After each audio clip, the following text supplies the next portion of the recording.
Black CEO books hotel under Alias receptionist calls security before realizing her huge mistake.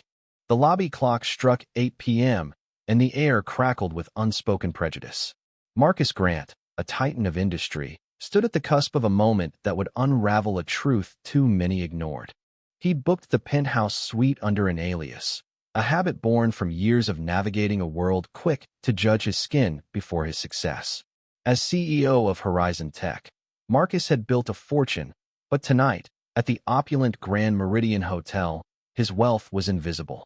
The receptionist, Karen, barely glanced at his ID before her smile tightened. "Sir, I'll need to verify this," she said, her tone clipped, eyes darting to the security desk. Marcus felt the familiar stinged judgment not of his character, but of his color. He adjusted his tailored suit, the weight of his Rolex grounding him. "Take your time," he said calmly, though his pulse quickened. Karen's fingers hesitated over the keyboard, her gaze flickering between Marcus and the two guards now approaching. The lobby, with its gleaming marble and soft jazz, seemed to hold its breath. A small crowd of guests lingered, their whispers growing louder. Marcus caught fragments. "Doesn't look like he belongs here." Karen's voice trembled as she spoke into her headset. "Security, we have a situation at the front desk." The words hit Marcus like a slap, but he stood taller, his dignity a shield. He'd faced this before countless times, but tonight felt different. The injustice burned hotter, fueled by the weight of his achievements. He wasn't just a man. He was a symbol of everything a black man could become, and yet, here he was, reduced to a threat. The guards, broad-shouldered and stone-faced, flanked him. "Sir, step aside," one barked. Marcus met his gaze, unwavering. "I'm a guest here. Check the reservation." Marcus Grant, penthouse suite. The guard hesitated, sensing the quiet power in Marcus's voice. Karen's face paled as she fumbled through the system, her earlier certainty crumbling. The crowd's murmurs grew, some filming on their phones, others shaking their heads. Minutes passed, each second a battle between truth and prejudice. Karen's hands shook as she pulled up the booking.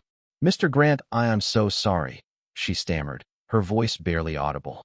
The alias had thrown her, but the truth was undeniable. Marcus was exactly who he said he was. The guards exchanged uneasy glances, stepping back. The lobby fell silent, the weight of the moment sinking in. Marcus could have unleashed his anger, could have humiliated Karen in front of the crowd. Instead, he chose grace. "Mistakes happen," he said softly, "but this one cost me my dignity. Ask yourself why you assumed I didn't belong." His words hung heavy, a mirror held up to the room. Karen's eyes welled with tears, not from pity but from the dawning realization of her bias. The manager, alerted by the commotion, rushed over, apologizing profusely. "Mr. Grant, this is unacceptable. Please, let us make this right." Marcus shook his head. "It's not about free nights or upgrades. It's about seeing people for who they are, not what you expect them to be." He turned to the crowd, his voice steady but resonant. "I built a company from nothing. I've sat at tables with presidents and innovators. But tonight, I was just another black man you doubted." The words weren't accusatory. They were a call to reflection. A few guests looked away, ashamed. Others nodded, their perspectives shifting. Karen, now trembling, stepped from behind the desk. "I didn't mean to, she couldn't finish," but Marcus saw her struggle. "Learn from this," he said, not unkindly. "We all have biases. The question is what you do when they're exposed." As he walked toward the elevator, the crowd parted. Some clapped softly, others stood in quiet respect. Marcus didn't need their approval, he needed change. The next day, the video of the incident went viral, sparking conversations across the nation. The hotel issued a public apology, promising mandatory bias training. Marcus, however, wasn't done. He launched a foundation to educate businesses on systemic racism, turning his pain into progress. Weeks later, Karen reached out, her letter raw with remorse. She'd enrolled in a course on racial equity, determined to unlearn her assumptions.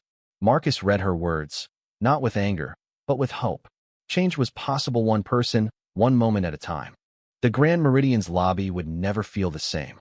Its chandeliers still gleamed, but now they illuminated a truth. Prejudice thrives in silence, but courage can dismantle it.